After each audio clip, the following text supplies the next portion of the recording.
On the eve of President Trump's third G20 summit, the stakes are higher than ever. China has outlined its terms for a trade deal before his talks with President Xi, and world leaders want answers on Trump's foreign policy. Kayla Tausche reports tonight from Osaka.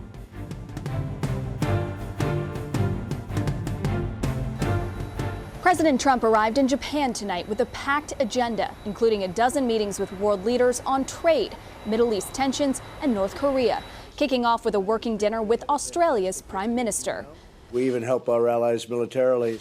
Building up to a high-stakes one-on-one with China's President Xi Jinping, who plans to outline these terms for a potential trade deal, reversing a ban on using Huawei parts, removing all tariffs, and lowering the amount of U.S. goods Beijing would purchase. In return, China would offer more help with Iran and North Korea. Two sources say President Trump could still reach a truce this week and agree to keep talking down the road.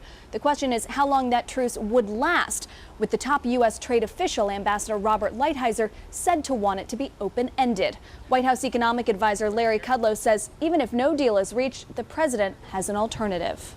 He's perfectly happy where we are in the discussions, the negotiations, the tariffs. Our economy is strong. Their economy is very weak.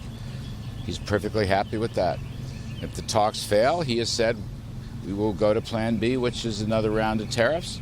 It's not just China in Trump's sights, tweeting that he'll discuss India's unacceptable tariffs in a meeting with its prime minister Friday.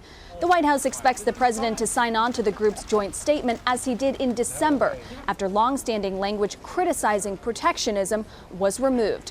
This year's G20 host, Prime Minister Shinzo Abe, has asked leaders to welcome, not clash with Trump like they did at previous summits, to help restore credibility to multilateral forums and try to get back to business as usual. For Nightly Business Report, I'm Kayla Tausche in Osaka, Japan.